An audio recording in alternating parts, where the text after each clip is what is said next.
You're watching Jack Stands and Cinder Blocks. Alright, in this video, I'm going to walk you through changing the transmission fluid in a 2015 to 21 Kia Sedona. This holds true for several of the Kia models with the 3.3 direct injection engine and transmission. Also for, I think, a few of the Hondas from the same era. But here we go. The drain plug, you'll see, is right there, and I believe it's around 24 millimeter. I don't have that in my metric set right now. I have found that 15/16 fits it adequately. I've been told, but anyway, and then to fill that transmission, drag that over here. Come on, Mike.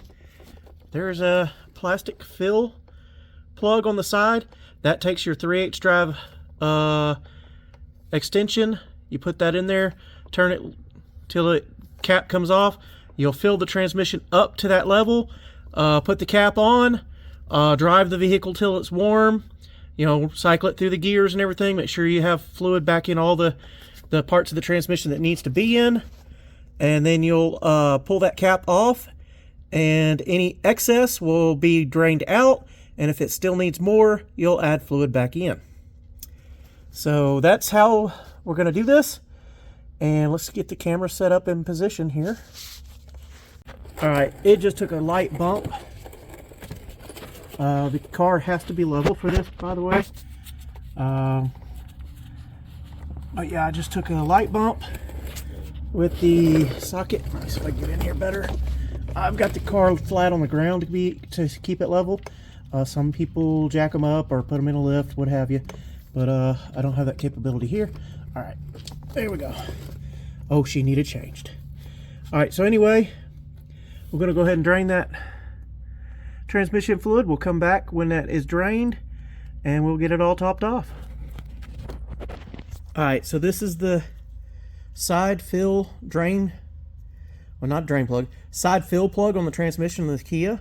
Like I said, it takes your 3/8 drive extension, and it's about a half a turn. It's literally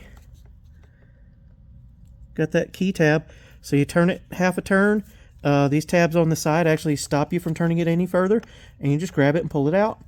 And then you'll take and pump your transmission fluid in with a hand pump until it's full, like I said. Then you'll warm up the transmission, cycle through the gears, and then take this plug back off and ensure you're either topped off or let the excess out. And that's about all there is to it for the transmission, changing the transmission fluid.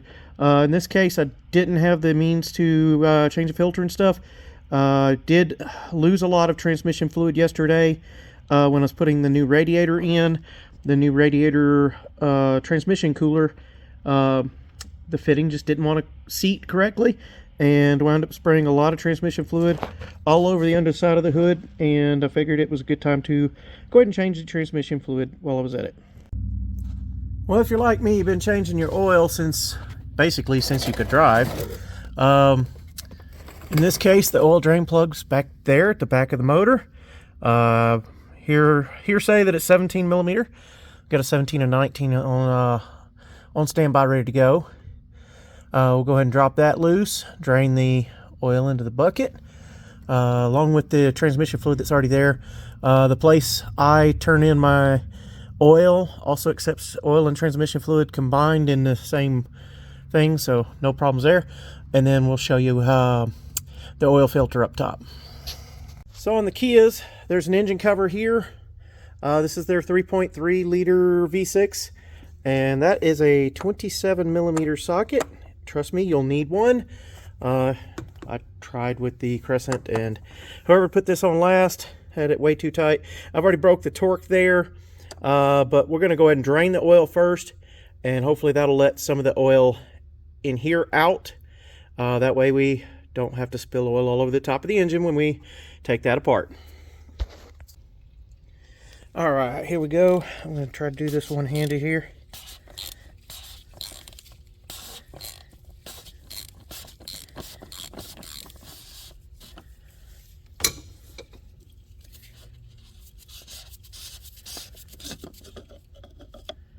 Okay, there's the cap to the canister. There's the filter itself. There it is. It's got a little nipple on the bottom there.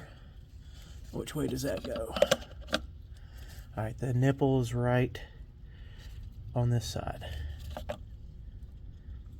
All right, we'll get that out of there.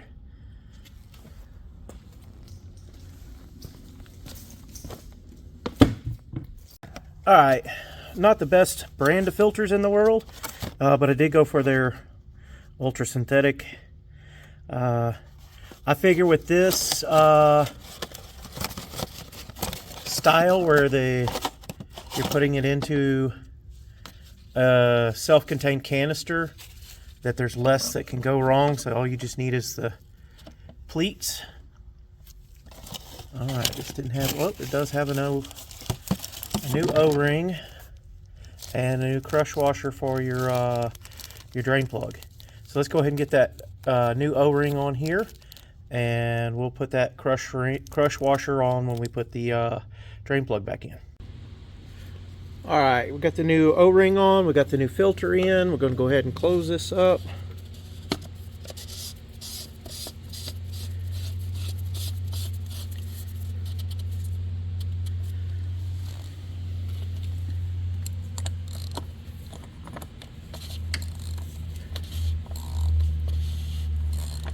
And believe me, that O-ring definitely got lubricated.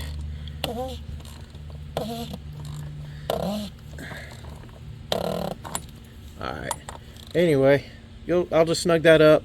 Probably need my right hand, and right now my right hand doesn't have a glove on it because I'm operating the camera.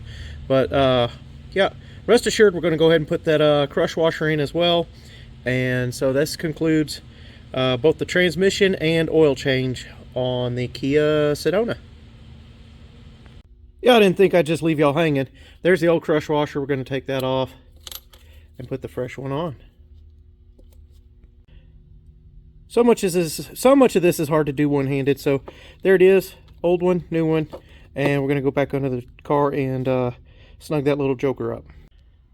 All right, this is not for the high mileage engines, but it is a full synthetic platinum.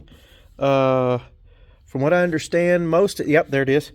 Most of the Pennzoils are made from natural gas instead of drilled oil. They're recovering and creating it from the natural gas. Not sure how they do that, but it's one of my favorite oils. It stays clearer, cleaner, longer. And there you go. It says 5W30, and this is 5W30.